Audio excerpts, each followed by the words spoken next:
Quiero empezar esta enseñanza hablando un poquitico de la Navidad. El tema no va a ser sobre la Navidad, pero quiero hablar sobre la Navidad un poquito. Estos días, ustedes saben que estos días en la televisión no hacen sino pasar películas de la Navidad, ¿no? Denme unos títulos.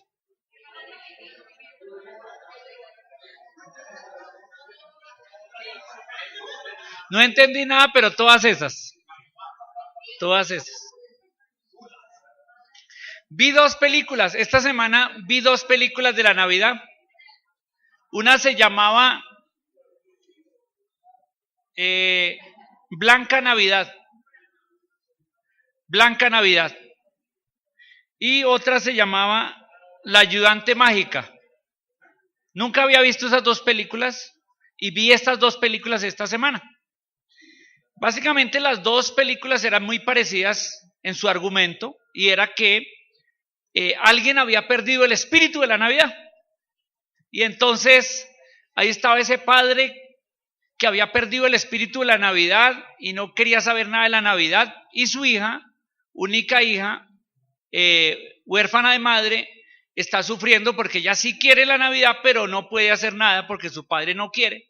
Entonces toda una comunidad en un valle comparte el espíritu de la Navidad y los contagia, y al final pues de la película el hombre finalmente entiende la Navidad y se mete y se disfraza de Papá Noel y todo y comparte y todos pasan contentos. Y la otra película es muy parecida, la de La Ayudante Mágica. Es que el argumento es que hay una familia que tiene dos niños pequeños y el papá y la mamá tienen su negocio y están tan metidos en las ventas y los negocios que han olvidado el espíritu de la Navidad. Y lo más chistoso de la película es que ellos venden adornos navideños, pero ellos no tienen tiempo para la Navidad.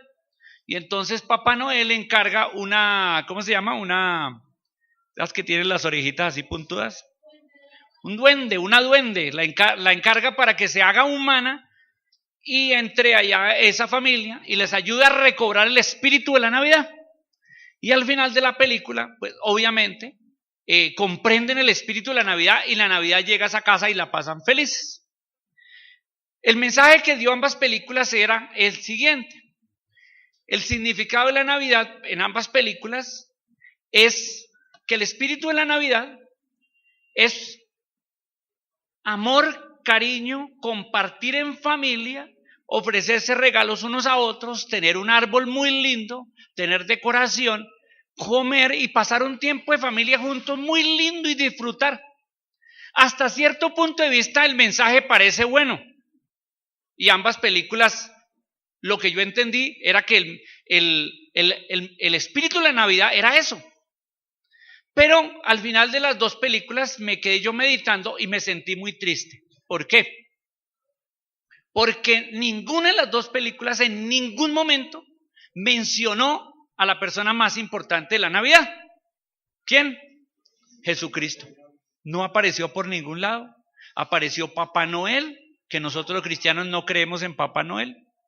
No creemos que exista, no creemos en esa historia. Y no apareció Cristo. Y me preguntaba, ¿cómo es posible una Navidad gozosa, feliz, contenta, como familia, compartiendo juntos y todo eso?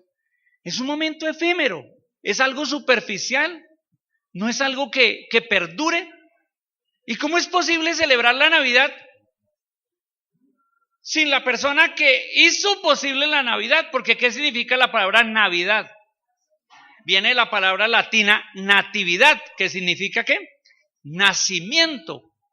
Es que la Navidad es la celebración del nacimiento de Cristo, y las dos películas por ningún lado celebraban el nacimiento de Cristo, y yo me podía pensar, ¿cómo es posible la Navidad sin Cristo?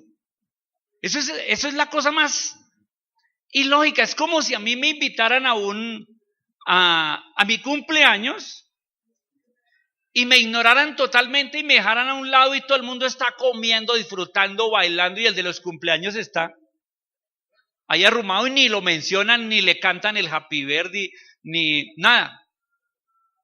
Entonces la verdad es que esas dos películas que vi, muy lindas, muy bonitas y muy de familia y toda la cosa, pero vacías, porque era una Navidad sin Cristo. Ahora, ¿qué significa entonces la Navidad? Y mi hermano Ángel lo dijo muy bien. Está comprobado ya hoy que Jesús no nació un 24 de diciembre. Eso fue alguien por allá en el pasado que dijo, puso una fecha y dijo 24 de diciembre y celebremos ese día el nacimiento de Cristo, lo cual no está mal. Hay unos que luchan en contra de la Navidad y dicen que los cristianos no deberíamos celebrar la Navidad porque tiene orígenes paganos. Bueno, todo eso es muy relativo. La Navidad, ¿qué es la Navidad? La Navidad es la celebración de que el Salvador del mundo, el esperado, el Mesías que había esperado la humanidad por muchos años, el Mesías que había sido anunciado que vendría, llegó, nació, apareció. El Logos, la palabra de Dios, está entre nosotros, la revelación de Dios. Emmanuel, ¿qué significa Emmanuel?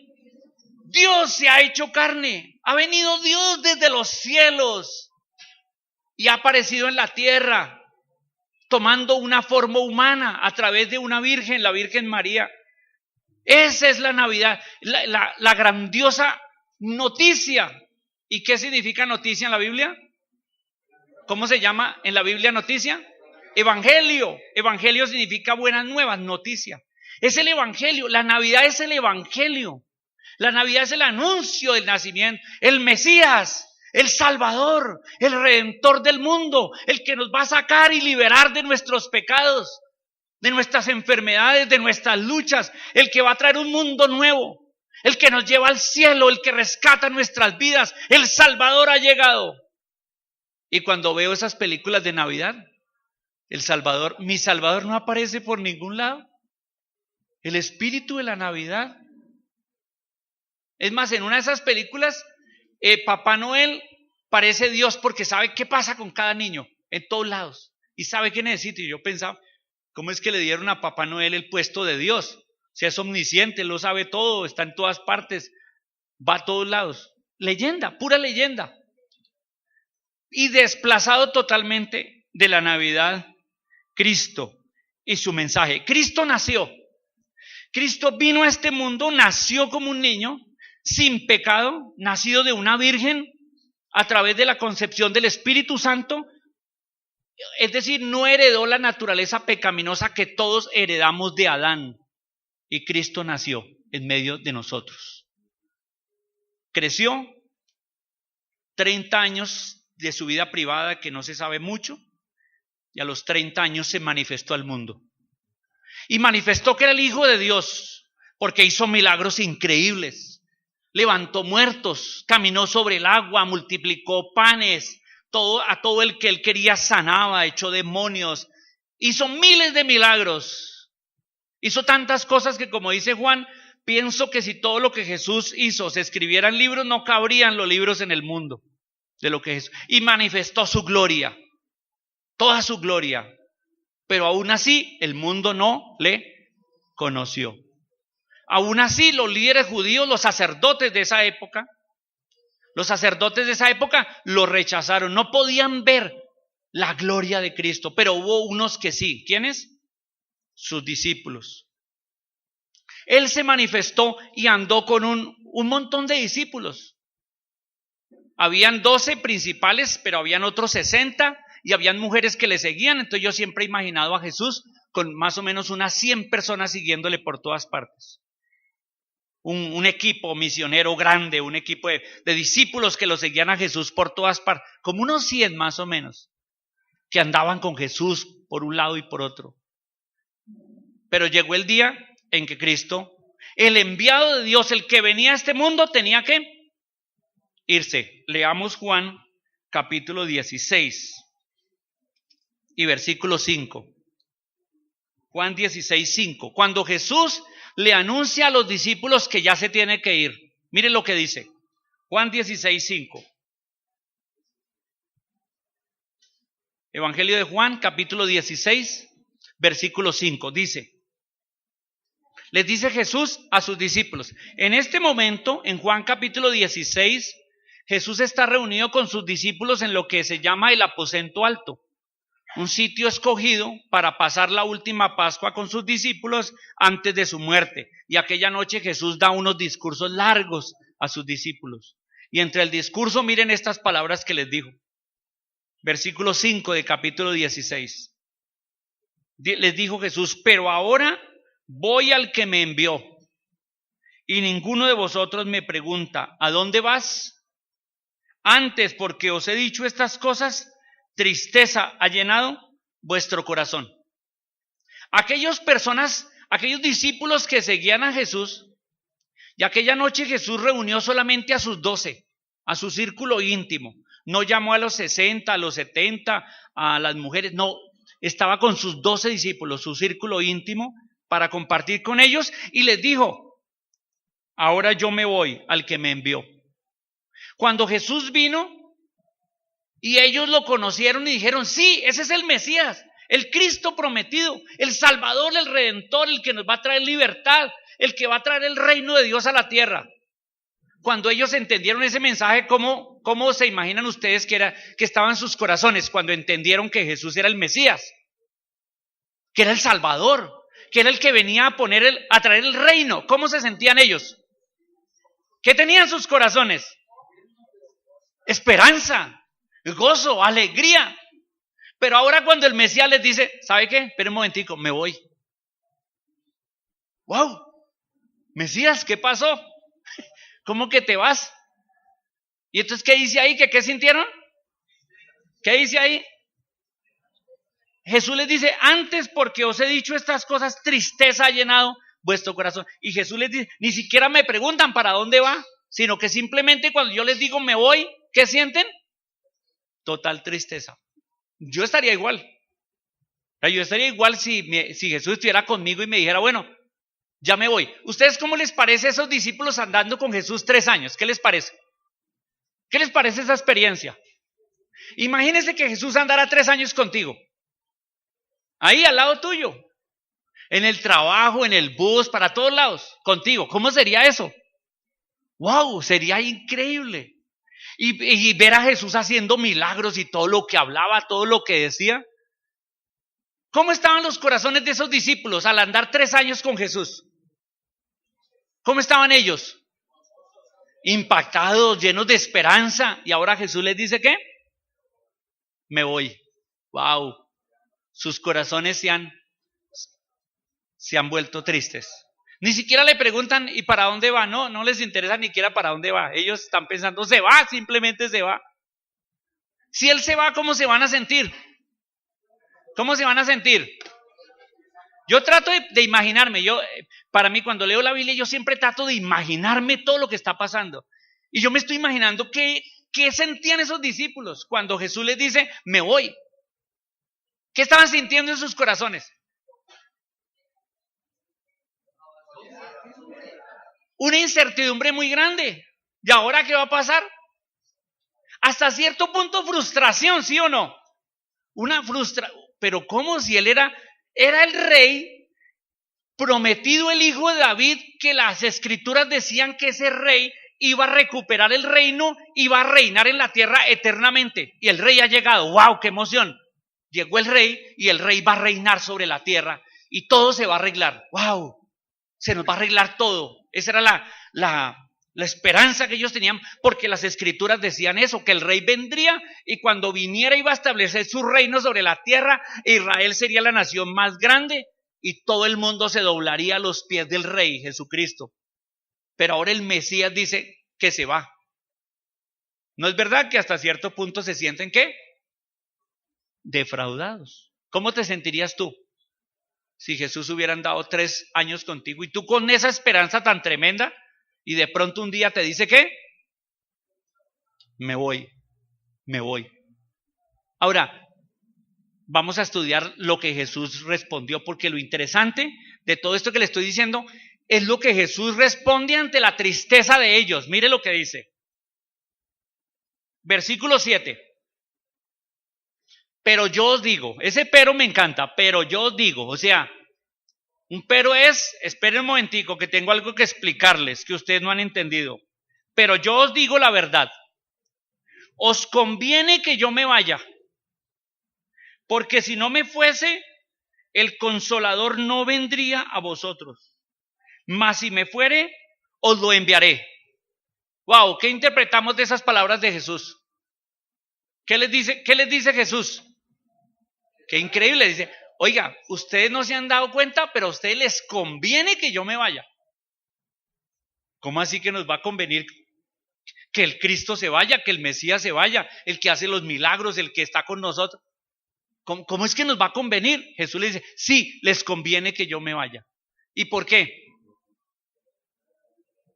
Les dice, ¿por qué qué? Porque si no me voy, el Consolador no vendrá. ¿Quién es el Consolador? El Espíritu Santo. Hoy quiero hablarles un poquito del Espíritu Santo.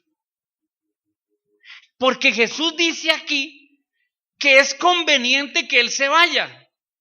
¿Cómo hubiera sido? Pónganse a pensar cómo hubiera sido si Jesús hubiera venido, hubiera muerto en la cruz, hubiera resucitado y no se hubiera ido.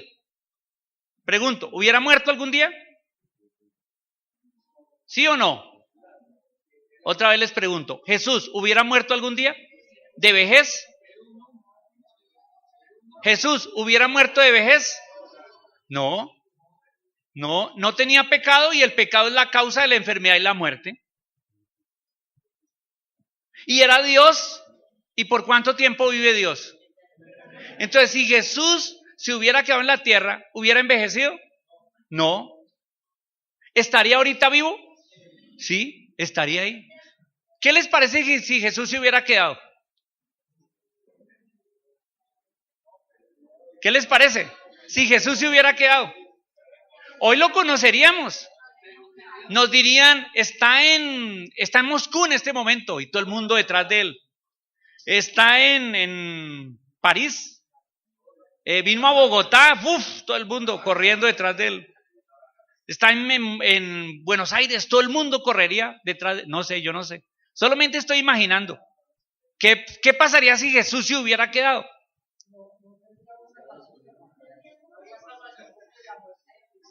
No, ya Jesús murió, resucitó y después de resucitado se queda. Pero fíjense que ese no fue el plan de Dios. Jesús dice, les conviene que yo me vaya. Esa es una palabra muy interesante de Jesús. Les conviene que yo me vaya. ¿Por qué? Y Jesús explica, les conviene que yo me vaya porque va a venir, en cambio mío viene otra persona. ¿Quién? El Espíritu Santo. El Espíritu Santo. A veces hemos puesto, yo creo, al Espíritu Santo en un papel menos importante de lo que en realidad tiene el Espíritu Santo en nuestras vidas. Yo creo que hay algunas iglesias que han puesto al Espíritu Santo en un papel más arriba de lo que realmente es. Como una iglesia que se llama Oración Fuerte al Espíritu Santo, que como se descubrieron varios desfalcos ahí en esa iglesia y todo eso, le cambiaron el nombre y hoy se llama Jesucristo es el Señor. Es una secta, ni siquiera es una iglesia, es una secta. Y hay ciertas iglesias que el Espíritu Santo lo ponen en un puesto muy alto, pero hay otras donde el Espíritu Santo no se le da la importancia que tiene. Entonces yo quiero que pensemos un momentico, ¿cuál es el puesto y cuál es la labor del Espíritu Santo en realidad? La primera cosa que entendemos es que Jesús dijo que ¿qué? Otra vez, repítame las palabras de Jesús. ¿Que qué? Nos convenía que Él se hubiera ido, porque iba a venir el Espíritu Santo.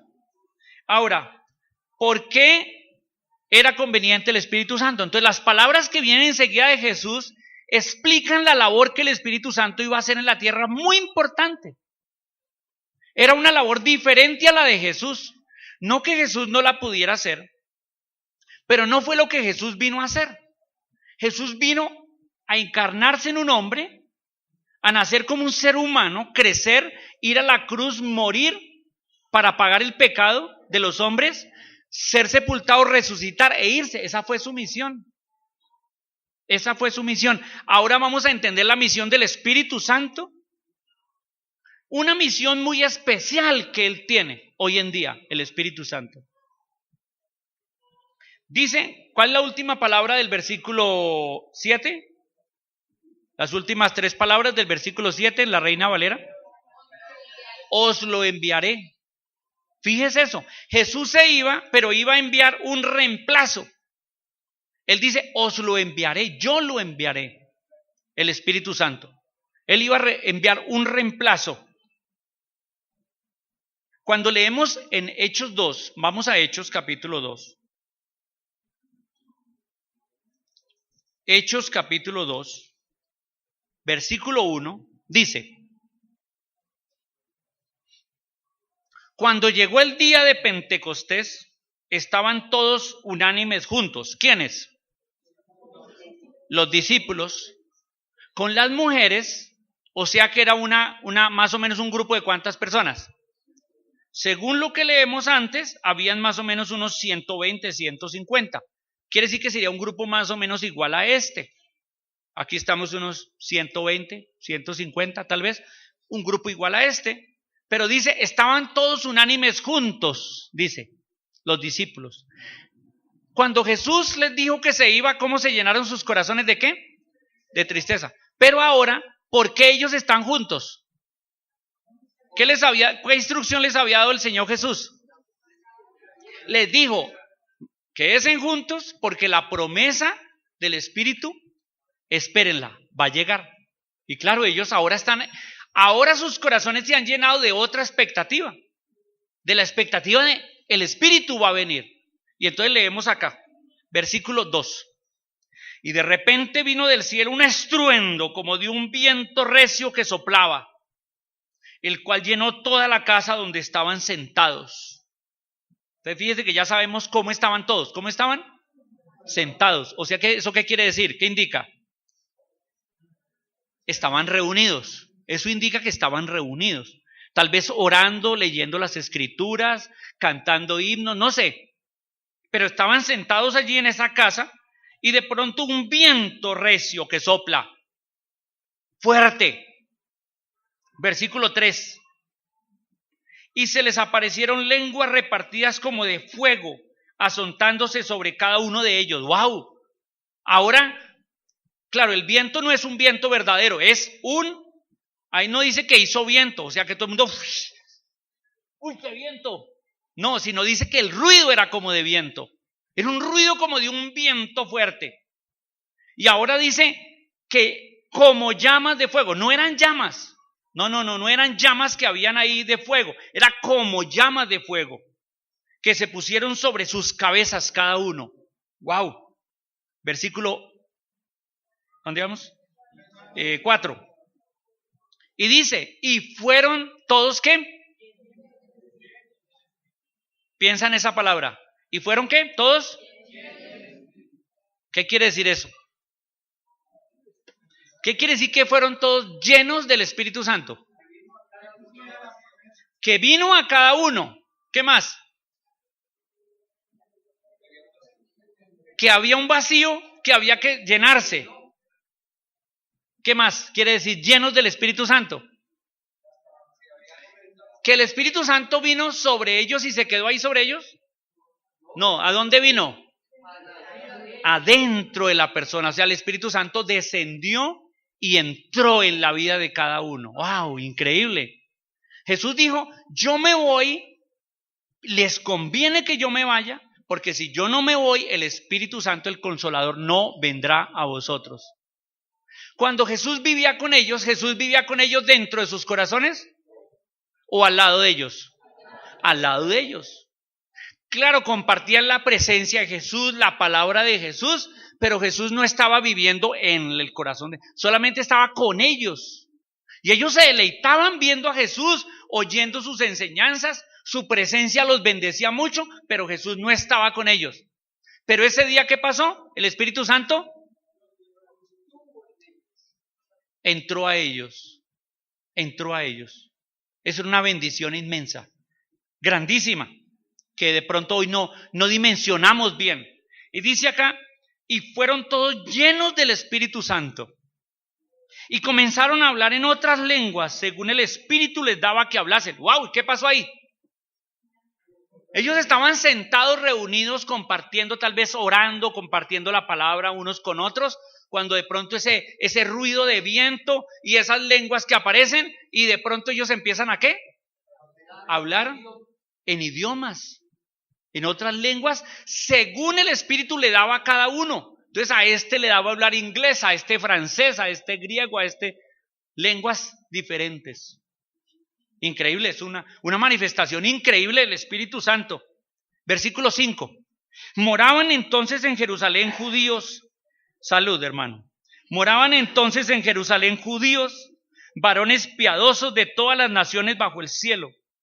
Y hecho este estruendo se juntó la multitud. O sea, que el ruido llegó hasta ¿dónde? O sea, que solamente fue en la casa o fue en toda la ciudad de Jerusalén.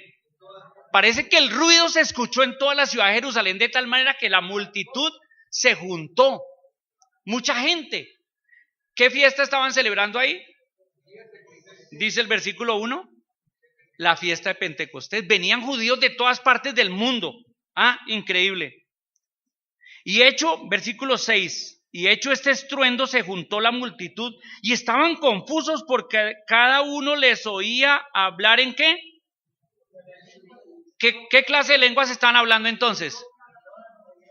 Los idiomas de toda la gente que estaba ahí. Y me pregunto, ¿qué estarán hablando? Bueno, vamos a seguir leyendo. Dice, versículo 7, y estaban atónitos y maravillados diciendo, mirad, ¿no son galileos estos que hablan? Esa expresión galileos es una expresión más bien despectiva. Es una expresión de, los galileos eran como los ignorantes, los de la región de arriba, de Galilea, que son pescadores, que no son los doctos, ¿sí? ¿Cómo es que estos galileos, esa expresión así, Galileo, claro, de ahora en adelante no vayan a usar esa expresión, pero así, estos galileos, y estaban atónitos y maravillados diciendo, mirad, ¿no son galileos estos que hablan? ¿Cómo pues les oímos nosotros hablar cada uno en nuestra lengua en la que hemos nacido? Partos no es aquí de tener un niño, sino parto es de una región, una lengua, una tribu. Partos, medos, elamitas, los que habitamos en Mesopotamia, en Judea, Capadocia, Ponto, Asia, en Frigia, en Panfilia, en Egipto, en las regiones de África más allá de Cirene, romanos residentes, tanto judíos como prosélitos, cretenses, árabes. ¡Wow! ¡Qué montón de nacionalidades! O sea que en ese momento había gente ¿de dónde? De todo el mundo conocido. O sea que el Espíritu Santo aparece ¿en qué momento? En el momento en que hay gente, judíos, representantes de muchas naciones del mundo ahí. Increíble. Versículo 11. Y cretenses y árabes, y les oímos hablar en nuestras lenguas, ¿qué? Las maravillas de Dios. ¿Cuáles serían las maravillas de Dios que están hablando? ¿Qué es lo que Cristo vino a hacer? ¿Qué es lo que Él traía? ¿Qué se llaman las buenas nuevas? El Evangelio. Entonces, ¿de qué estarían hablando ellos? Del Evangelio, de las buenas noticias, del Salvador que había venido, del Cristo que había muerto en la cruz y había resucitado y se había ido al cielo y había prometido que el Espíritu Santo vendría, y este es el día. El Espíritu Santo vino sobre ellos. Oiga, qué maravilla. Y el Espíritu Santo tomó unos simples galileos, pescadores y letrados, y a través, así empezó la predicación del Evangelio, y ese día es el comienzo de la iglesia. El Espíritu Santo ha venido y empieza la iglesia. Israel es dejada como nación aparte y empieza el periodo de la iglesia. ¿Cuándo nace la iglesia? Aquí, cuando el Espíritu Santo viene y, como dice en otro lado, bautiza a todos en el Espíritu Santo y los convierte en un solo pueblo, unidos. Y lo maravilloso es que ese día personas del vulgo, personas no doctas, el Señor les da la capacidad de hablar incluso en otros lenguajes sin que ellos supieran, para hablar del Evangelio. Qué maravilla, ¿no? Qué maravilla lo que el Espíritu Santo hace. Pasemos a Efesios capítulo 1. Efesios capítulo 1. versículo 13. Efesios 1:13. El apóstol Pablo le escribe a los hermanos en Éfeso, en la ciudad de Éfeso, a la iglesia de Éfeso, y les explica estas cosas. Miren, Efesios 1:13 dice, Efesios 1:13.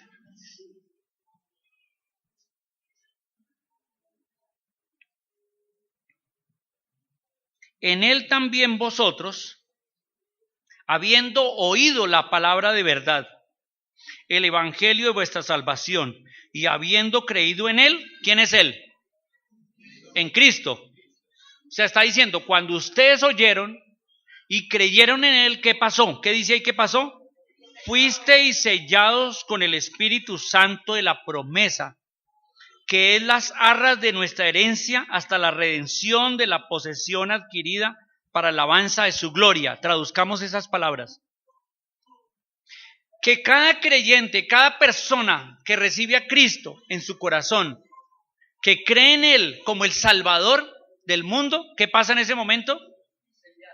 El Espíritu Santo, como en el día de Pentecostés, viene para vivir en esa persona. Y viene a vivir como un sello, o sea, es sellado. ¿Y el sello qué es? El Espíritu Santo. No que el Espíritu Santo selle, sino que el Espíritu Santo es el sello. El Espíritu Santo es el sello que está en mi vida. Entonces, ¿cuántos tienen acá el Espíritu Santo? Toda persona que se ha entregado a Cristo Jesús, toda persona que ha reconocido a Cristo como Señor y Salvador de su vida y sus pecados han sido perdonados, la clave de eso es ¿qué? Que el Espíritu Santo ha venido a su vida y está ¿qué? Sellado por el Espíritu Santo. ¿No les parece eso una maravilla? ¿Nos convenía que Jesús se fuera? ¿Sí o no?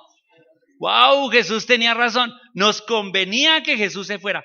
¿Qué pasaría si Jesús viviera en este momento en la tierra? Habría que ir a buscarlo por allá a algún lado. ¿Pero qué está pasando hoy en día? Tenemos al Espíritu Santo viviendo dentro de nuestros corazones. Tenemos al Espíritu Santo viviendo. Pasemos a 1 Corintios, unas hojitas antes. Ahora el apóstol Pablo, dirigiéndose a la iglesia en Corinto, les explica esto. 1 Corintios 6:19. 1 Corintios 6:19. ¿Qué dice? 1 Corintios capítulo 6, versículo 19. Mira lo que dice. ¿O ignoráis que vuestro cuerpo es ¿qué? Templo del Espíritu Santo, el cual está con o en. ¿Qué dice ahí? ¿Con o en? En, ¿qué quiere decir en? Dentro, el cual está en vosotros, el cual tenéis de Dios y que no sois vuestros, porque habéis sido comprados por precio. Glorificad pues a Dios en vuestro cuerpo y en vuestro espíritu, los cuales son de Dios. Mire qué maravilla. ¿Qué es un templo? ¿Qué es un templo? ¿Algo sagrado? ¿Una morada? ¿Para qué? Un templo se supone que es un sitio para adorar a Dios, donde Dios habita, donde se adora a Dios. ¿Podríamos decir que este sitio es un templo? ¿Sí o no? Sí, sí es un templo consagrado y dedicado a la adoración, a la alabanza de parte nuestra. Este sitio es un templo porque aquí adoramos a Dios, aquí alabamos a Dios, aquí oramos, honramos a Dios, sí. Pero mire lo maravilloso, ¿qué dice la Biblia? Que ¿cuál es el templo del Espíritu Santo? ¿Cuál es el templo del Espíritu Santo? ¿Has pensado en eso? Tu cuerpo es templo del Espíritu Santo. Mi cuerpo, este cuerpo débil con pelo blanco ya, un poquito de entrada ya, este cuerpo que a veces le duele por acá, y no más, no me duele más, solo por acá. ¿Este cuerpo qué es? ¡Wow! Increíble. Tu cuerpo, cuán débil es o cuán fuerte es templo del Espíritu Santo. ¿Qué quiere decir eso? que se supone que nuestro cuerpo debería ser consagrado, santo y apartado para Dios. Es un cuerpo, nuestro cuerpo debería ser un templo santo e intocable. Debería ser consagrado para Dios. ¿Qué te parece eso? ¡Wow! Eso es algo grandioso. Que el Espíritu Santo haya querido que nuestro cuerpo sea tu templo, eso es algo grandioso en esta tierra. Pregunto otra vez, ¿nos convenía que Jesús se fuera? Wow, sí nos convenía. Tenía razón Jesús, nos convenía, porque ahora nuestro cuerpo es ¿qué? Templo del Espíritu Santo. Por ejemplo, la Biblia no dice nada sobre fumar. ¿Fumar es malo? ¿Es pecado? Digo, ¿es pecado? La Biblia no dice nada sobre fumar. Pero cuando yo fumo, ¿qué pasa con mi cuerpo? Se daña. Entonces, ¿debo fumar, sí o no? No. ¿Por qué razón? Por una simple razón. ¿Mi cuerpo es qué? Templo. Y así podemos pensar en muchas cosas que hacemos, pensando que mi cuerpo es templo del Espíritu Santo y tengo una responsabilidad de cuidar mi cuerpo como templo del Espíritu Santo. Por eso el versículo 20 dice, porque habéis sido comprados por precio. ¿Cuál precio? ¿Qué tal ese precio? ¿Pequeño precio? ¿Pequeño precio? ¿O el precio que pagó Jesús es un gran precio?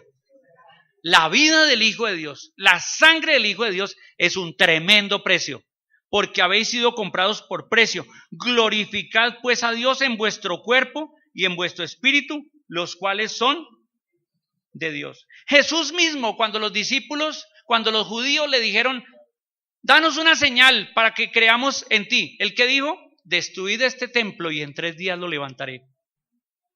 Y ellos le dijeron, pero ¿cómo? Si el templo de Herodes se demoraron 70 años construyéndolo y tiene unas piedras enormes, ¿cómo lo vas a destruir y en 3 días reedificar? ¿Pero de cuál templo estaba refiriendo Jesús? De su cuerpo. Porque el Hijo de Dios habitaba en un cuerpo humano que era un templo. Y ahora el Espíritu Santo ha venido para habitar en nuestro cuerpo. ¿Qué le parece eso? En nuestro cuerpo. Un templo para Dios. Vivimos, hermanos, con un habitante celestial, que es el Espíritu Santo. ¿Qué importancia tiene el Espíritu Santo en la vida de la iglesia? Entonces, ¿qué importancia tiene? Total. Es Dios viviendo en nosotros. Es Dios viviendo en nosotros. Es Dios mismo con nosotros. Hace poquito vi en uno de esos canales de Discovery un programa que se llama Jefe Encubierto. No sé si alguno de ustedes lo ha visto. Pero eso el presidente de una compañía inmensa que se hace pasar por un candidato a un empleo. Y entonces se hace ahí el que es el empleado nuevo y está con los empleados de él y él mira cómo se portan y cómo hacen su trabajo y todo. Y yo lo he visto como unas 2 veces porque me gustó, me impactó mucho.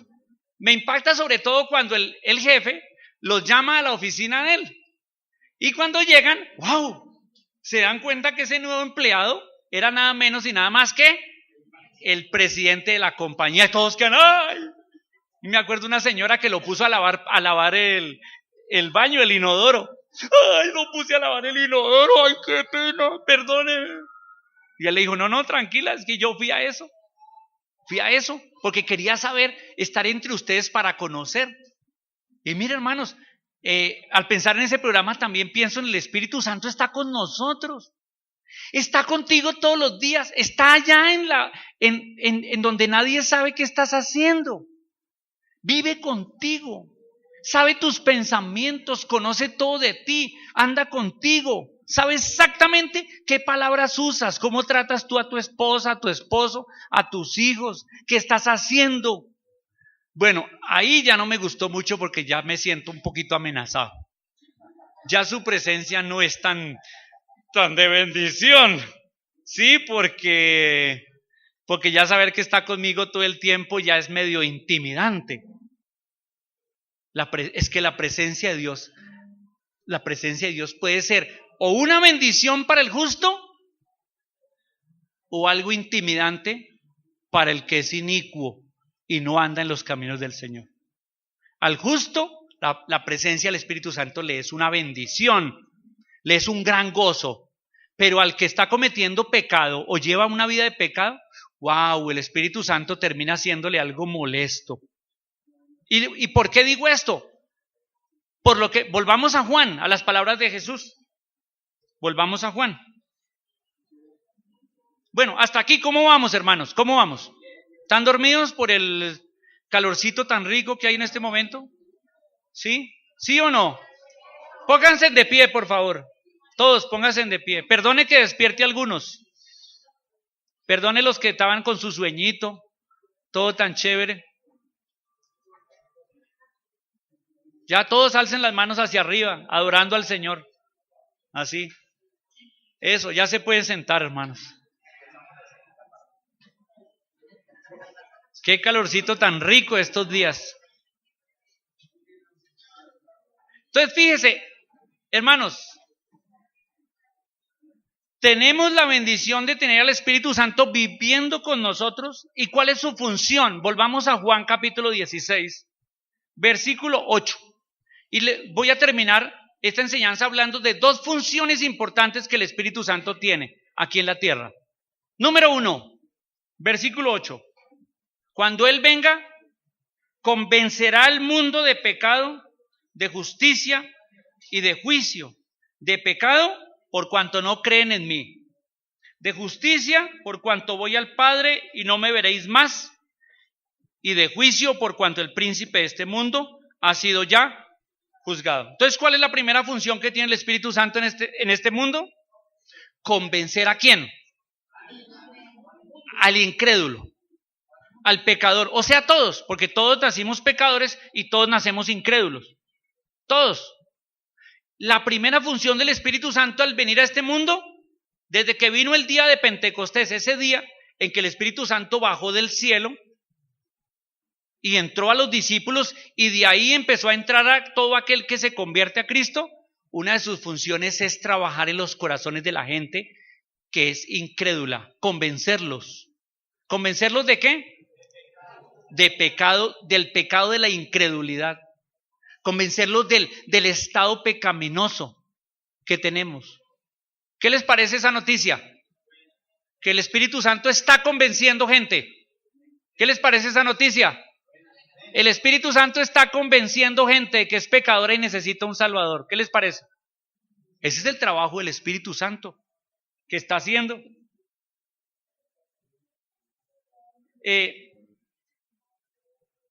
Volviendo a Hechos capítulo 2. Hechos capítulo 2. Volvamos a Hechos capítulo 2. Cuando el Espíritu Santo bajó del cielo. Y después de que los discípulos empezaron a hablar en lenguas, en los idiomas de otra gente, sin que ellos mismos supieran, como una señal maravillosa. Eso es lo que significa hablar en lenguas. Dicho sea de paso, hablar en lenguas no es como hoy en día mucha gente está haciendo, decir cualquier palabritas ahí y decir que el Espíritu Santo le dio el don de lenguas. No existe tal cosa. Las lenguas en la palabra de Dios son la capacidad de hablar en otros idiomas a otras personas la palabra de Dios. Es como yo lo veo aquí en las Escrituras. Entonces, ¿pero qué pasó? Aquel día se juntó una multitud y en el versículo 14 dice, entonces Pedro poniéndose en pie, alzó la voz y les habló diciendo, entonces Pedro se puso de pie, ese que había negado a Jesús, ahora estaba parado y se empezó a predicar el evangelio a toda esa multitud.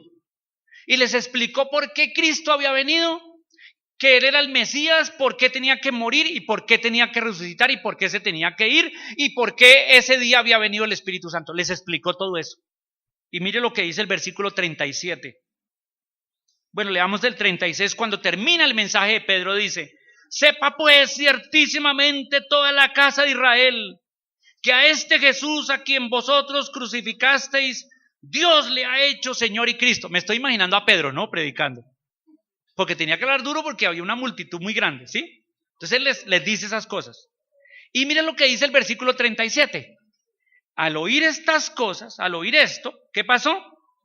Se compungieron de corazón y dijeron a Pedro y a los otros apóstoles, varones hermanos, ¿qué haremos? Pedro les dijo: arrepentíos y bautícese cada uno de vosotros en el nombre de Jesucristo para perdón de los pecados y recibiréis el don del Espíritu Santo. ¡Wow! ¡Qué noticia tan increíble! Arrepiéntanse, les digo, bautícese en el nombre de Jesucristo para perdón de pecados y recibirán el don del Espíritu Santo. Y sigue Pedro diciendo: porque para vosotros es la promesa, y para vuestros hijos, y para todos los que están lejos, para cuantos el Señor nuestro Dios llamare. 40. Y con otras muchas palabras testificaba, o sea, seguía predicando y diciéndoles, y les exhortaba diciendo: sed salvos de esta perversa generación. 41. Así que los que recibieron su palabra fueron bautizados y se añadieron aquel día como 3 personas. 3,000 personas.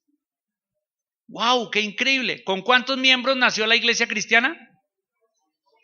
3,120. 120 que estaban más 3,000 que se convirtieron ese día.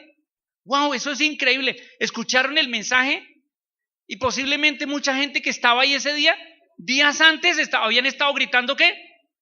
Crucifícale, crucifícale, porque como tontos habían ido detrás de los sacerdotes que por envidia y por cuestión de dinero y de poder habían mandado crucificar a Cristo.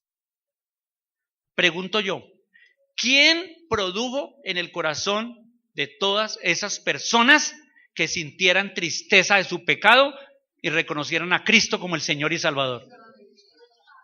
Ahí empezó la obra del Espíritu Santo. ¿Quién es el que convence? El Espíritu Santo. ¿Cuántos aquí han orado al Señor por familiares para que conozcan a Cristo Jesús y sean salvos? ¿Por cuánto tiempo? Algunos por muchos años han orado por sus familiares para que conozcan a Cristo el Señor, para que encuentren en Cristo la salvación. No en la religión, no en la Virgen, no en los santos, no en la Biblia, no en la iglesia, no en el pastor, nada de eso. ¿En dónde? En Cristo Jesús está la salvación. ¿Quién convence? El Espíritu Santo. Esa es la primera tarea que el Espíritu Santo vino a hacer a esta tierra. En Hechos 9 se convirtió un hombre que perseguía a la iglesia. ¿Cómo se llamaba? Saulo de Tarso. Era un erudito de las escrituras, pero perseguía a la iglesia porque a él le parecía que los primeros cristianos eran herejes y los mandaba a encarcelar y hasta matar a algunos.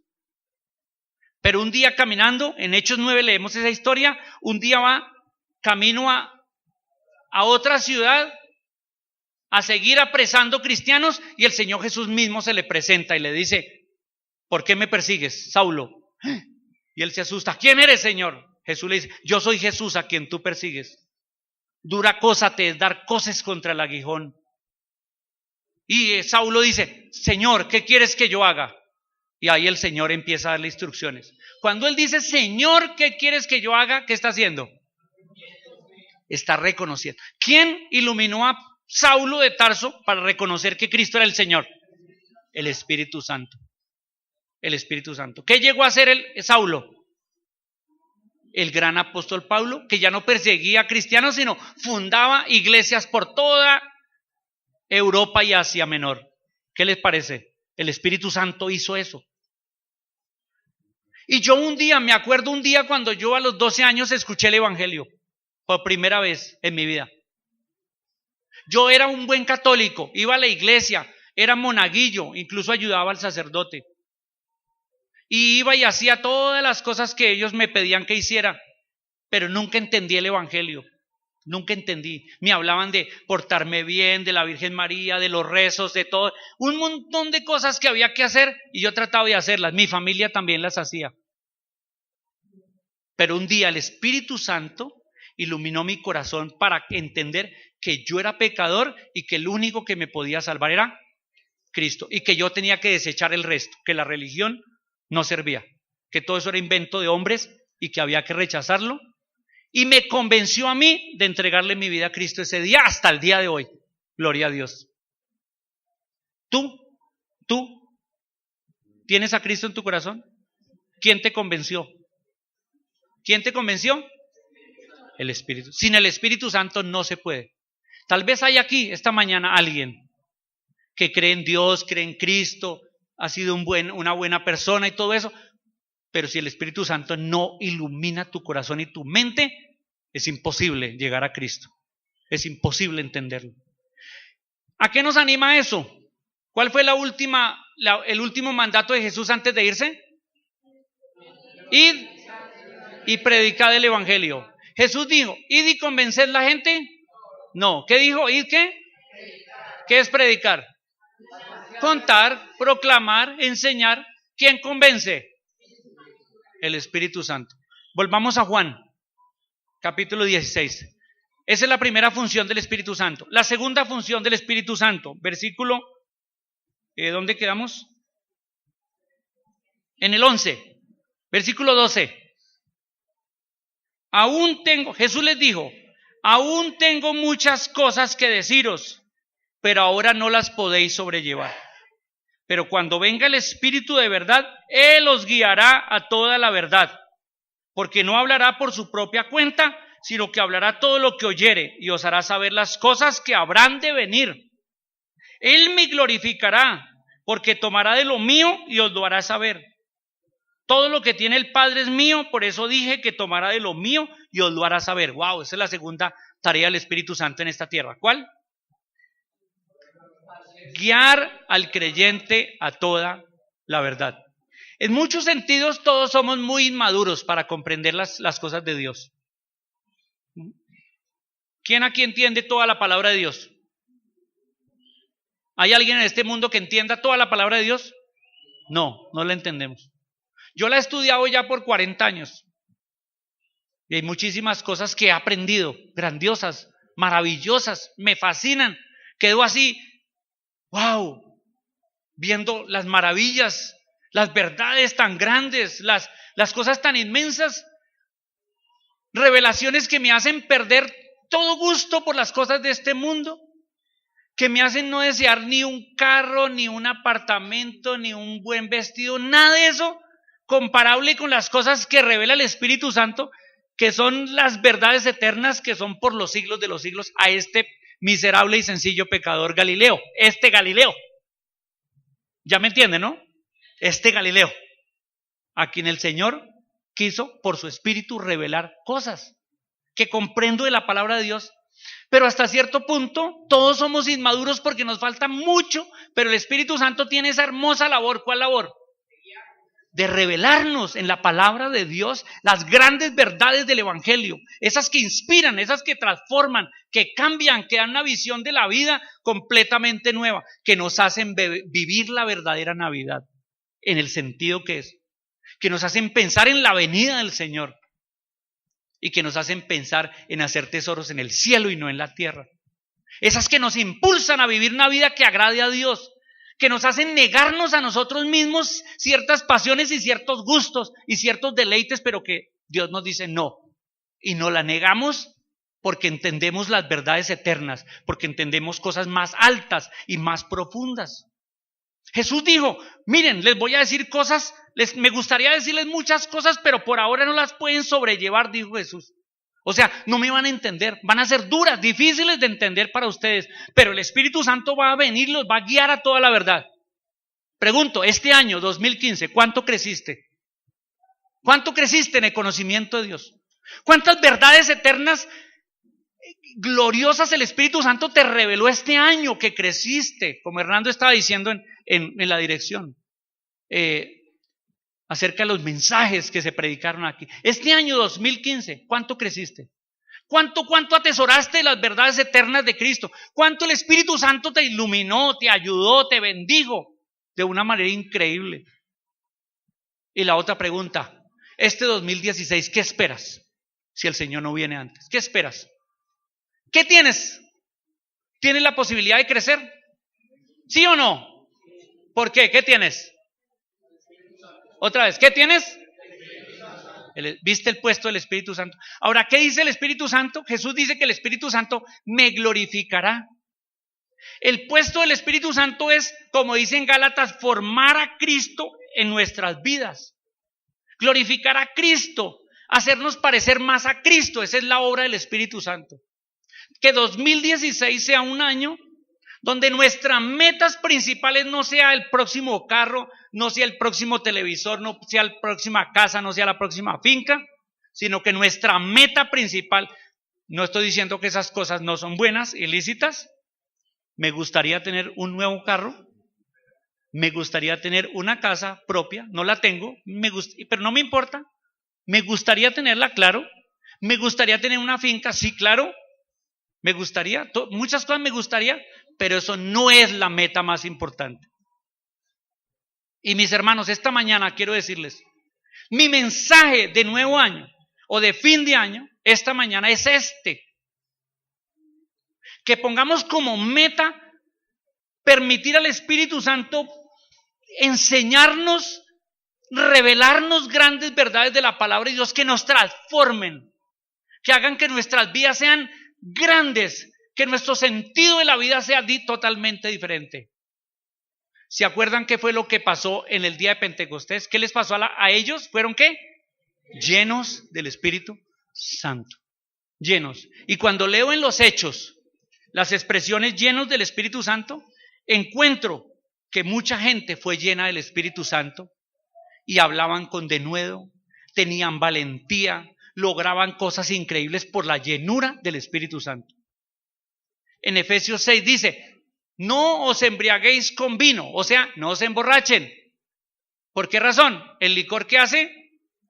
Controla. Entonces dice, en cambio, llénense del Espíritu Santo. O sea, es una comparación entre el licor que toma a la persona y la controla, y el Espíritu Santo, la llenura del Espíritu Santo, que es tomar a la persona y controlarla. Yo les invito a que el 2016 sea un año donde tu vida se caracterice por la llenura del Espíritu Santo. Que el Espíritu Santo pueda tener el lugar, el puesto en tu vida para guiarte a conocer más de Dios, más de su palabra, para que entiendas que tu cuerpo es templo del Espíritu Santo y te consagres y seas más santo cada día. No estoy diciendo que con la santidad se gana la salvación, no es así, sino se disfruta de la presencia del Espíritu Santo en nuestras vidas. Esa es el verdadero ministerio del Espíritu Santo en medio de nosotros. Que el Señor nos ayude, hermanos, en los propósitos de este 2016, que bendiga sus familias, sus vidas, que el Señor permita que en todas las áreas seamos prosperados, seamos llevados y guiados, pero especialmente en el conocimiento de la palabra de Dios. En el conocimiento de la palabra de Dios. Oremos. Padre, muchas gracias por tu palabra. Gracias por estas palabras de Jesús, que nos recordó que era necesario, era conveniente que Él se fuera, porque ahora tenemos al Espíritu Santo, el glorioso y amado Espíritu tuyo que tú has enviado, y que ahora viven todos los que hemos creído en ti, Señor. Tenemos su ayuda, tenemos su consuelo, tenemos su presencia para fortalecernos, para guiarnos a hacer tu voluntad, para crecer espiritualmente, para madurar, para ser mejores creyentes, mejores personas. Ayúdanos, Señor, para que nuestras vidas se caractericen por la llenura del Espíritu Santo. Gracias, Señor, que tenemos en Cristo la victoria por el poder del Espíritu Santo. Te damos gracias y bendice este fin de año y bendice el nuevo año 2016. Que sea para todos nosotros un gran año en ti, Señor. En el nombre de Jesús. Amén.